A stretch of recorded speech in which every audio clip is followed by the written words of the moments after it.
Welcome to the latest instalment of Jibber with Jack, and we're joined by one of Australia's brightest young referees, Adrian Arndt. Welcome, Adrian. Hey Jack, thanks for having me. Not a problem at all.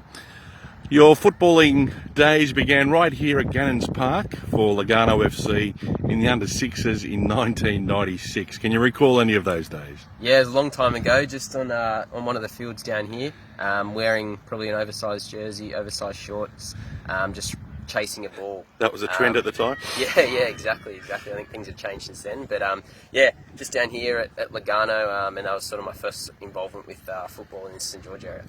Last season I caught up with Katie White, the first female ever life member at Lugarno FC, and you were a member of the under-8 squad with her. Yeah, it's funny. I think one of the really nice things about football in this relatively small community is that there's people who have been involved for a long time, and definitely Katie in the under-8s, and her mum was the manager, and she's obviously continued to be involved with Lugarno for a long time now. But as I say, it's a strong community, and it's always nice to see familiar faces at the various fields, particularly those who have been involved for a while. And she does an awesome job with Lugarno and promoting females in football in this area. So she's a good person as well. So it's good to see her involved. Absolutely. She was mentioning too that the boys would always say the girls weren't that good, but I reckon they probably gave you a run for their money. Oh, 100%. I think we had Katie and another girl, Tegan, in our team in the under-8s, and I think definitely they would have had a fair crack and given us a real hot go. So you played until the under-13s for Lugarno. You stopped playing then. Looking back over your junior career, how would you rate that? Probably pretty poor, to be honest. I don't think I was particularly gifted playing football. I think my last game might have been a semi-final in the under-13s for Lugarno. Definitely realised I wasn't probably going to have a bright career playing football, so opportunity to stay involved with the whistle, and started up when I was 14, and here we are 16 years later. So that first moment, the first steps that you took, was there any particular moment that took place? I think I might have done a gala day down here. From memory, Lugarno years ago used to do an under-8s and under-9s gala day, and I was playing, and they needed a few extra people to help out refereeing, and I helped them out that day, and kind of enjoyed it, and it went from there. So at 14 years of age, you took up the whistle for your very first match, and you just forgot a little minor detail. Yeah, obviously, probably a little bit nervous getting ready. Forgot probably the key part of refereeing, which is your whistles. So had to make do. My sister at the time was a netball umpire, so she had one of those netball whistles. Yeah. So for my first game, which was probably an under-9s, under-10s game, was running around with a netball whistle. I think the players and the spectators probably were a bit confused, but always a memorable start. So during the ensuing years, you were mainly refereeing junior fixtures in the St George Football Association. Yeah, definitely came up through the juniors, got some exposure through the Football New South Wales sort of Premier Youth League at the time, but very much sort of my dad or mum sort of did a lot of rounds around the various grounds in the St George area, taking me wherever I needed to go for 8 o'clock starts in the morning and finishing at 3 or 5 o'clock in the afternoon once the men's games had wrapped up. But definitely always sort of kicked off in this area with the juniors, and then helping out with the seniors. Mums and Dad's taxi service, unbeatable, isn't it? Oh, 100%. I think that they've driven all around the place, interstate, Coffs Harbour, all around Sydney to get me to various grounds. So, I'm very appreciative of their time that they put in. So, when you're 18 years of age, you refereed the Premier League Grand Final, the youngest ever referee in the St George Football Association. Do you recall that moment? Yeah, I was probably fortunate, to get exposed to some big games relatively young. I think St George in this area has some pretty, some of the best referee mentors going around in this country anyway. So definitely, they backed me, and they put a lot of time and effort into giving me the different experiences. And I think refereeing men and experienced men at the age of 18 was an interesting challenge, but something that I was in the deep end pretty early, but managed to navigate my way through that and learn a lot from that experience, and sort of continued on from there.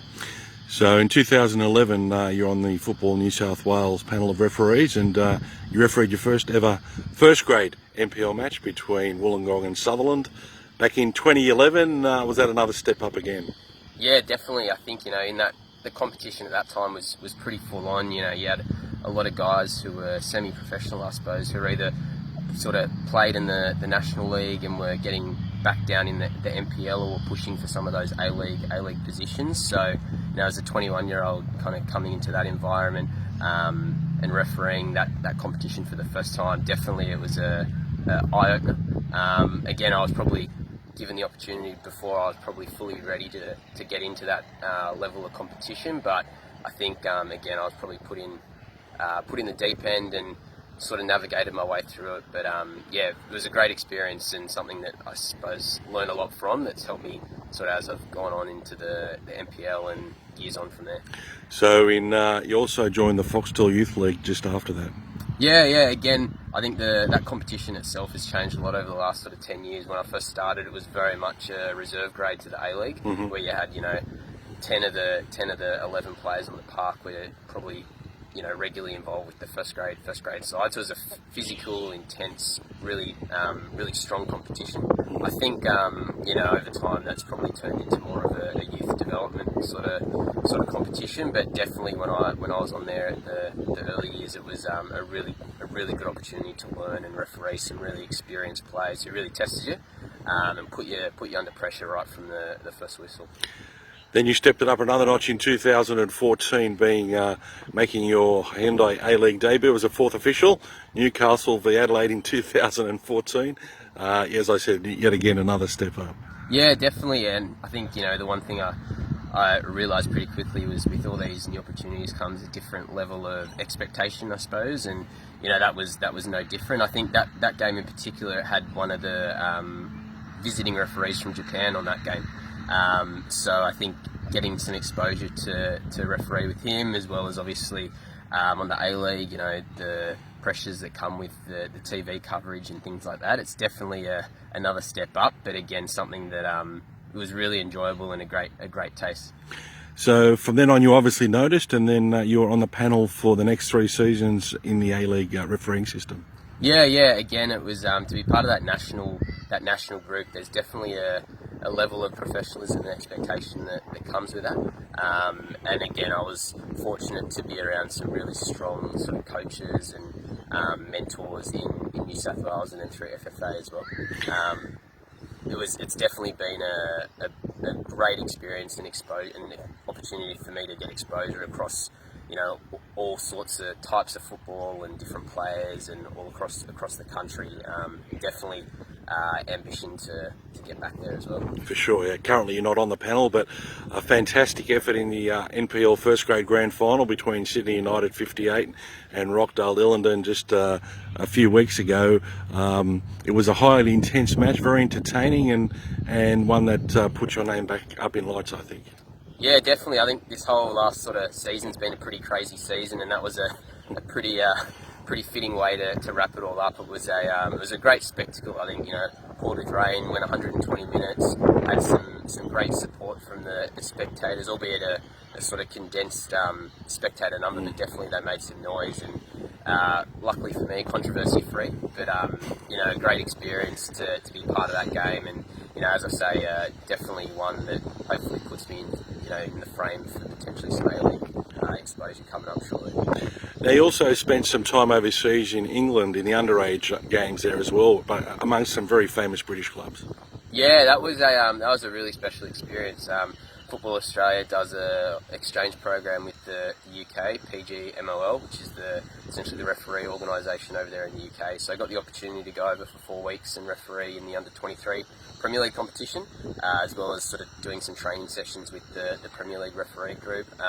Definitely it was an awesome experience. You know, I refereed Aston Villa and Blackburn at Villa Park, which was an awesome experience. Famous old ground, yeah. Yeah, Jack Grealish for Villa happened to be sort of coming back from injury in that game and played in the 23s, and you know, it's a completely different sort of football that they play over there, that I was obviously hadn't had any previous exposure to. Got an opportunity to referee Stoke and Brighton in Stoke's round as well, so yeah, it's definitely a really special experience, and great to get some exposure to that, like in a completely different environment.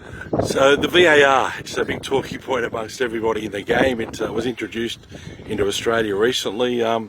Your thoughts on it? Look, just preview what I'm about to ask you, that the technology is there, Adrian, but I think it's a matter of interpretation. Right at the start, I think it probably didn't go all to plan in Australia.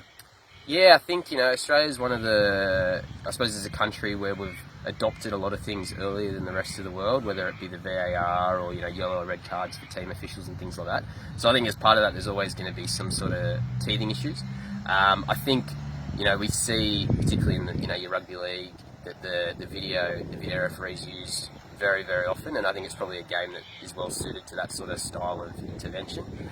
Football, I think, is probably a little bit different, where the VAR probably has taken a little bit longer to I suppose, find its feet in the way that the game is sort of played. The culture of the game, isn't it?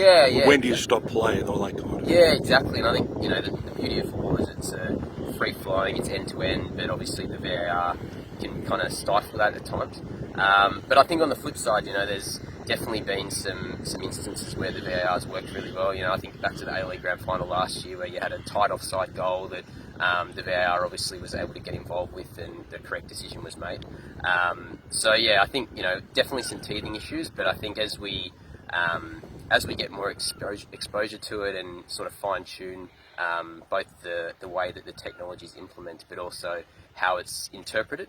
Hopefully it smooths a lot of things out to make it a little bit more of a free-flowing. I think in the end, if we all get the right decision, that's the whole issue, isn't it? And if that can happen in a relatively shorter space of time, I suppose that's what we're aiming at. Yeah, exactly. Ultimately, the higher proportion of decisions that we get that are correct, great end result for the game, and obviously takes a little bit of the heat off us at the same time. So. As I say, definitely one that I think the more exposure and the more practice we get with it, definitely something that will sort of add to the game. Adrian, you're only 30 years of age, which is very young in the overall scheme of things. You're a very laid-back character on the field, but I've noticed you certainly command a lot of respect from players. So I think, as a spectator myself, when I see you come out to referee, I know it's going to be a good flowing game. Is there something that you consciously think about before the game starts, which players are on each side and how you're going to handle it, or you just go out and treat it on its merits? I think as a person, I'm just naturally relatively calm, so I try and maintain that on the field. I don't think there's much to gain from me sort of getting agitated, and that just amplifies things for players. I think, for me, if the players sort of see me rocking up to a game, hopefully they know what they're going to get. I try and build rapport and build respect with those players as much as I can. I think the one good thing about being around a relatively sort of long time now is that a lot of the players know me, and where I can, I'll try to talk to them by name. I think that helps build rapport. But at the same time, I think they know if they have a bark at me, I'll probably have a bite back at them as well. But we get on with the game and we keep going. But I'm a pretty calm person, and I try and convey that on the field as well. It's a very fine attribute to have refereeing at a very high level. Obviously, as human beings, we all go through our moments and doubt ourselves, and maybe down at times. Is there any mentor that you look back to, or any process that you might go through to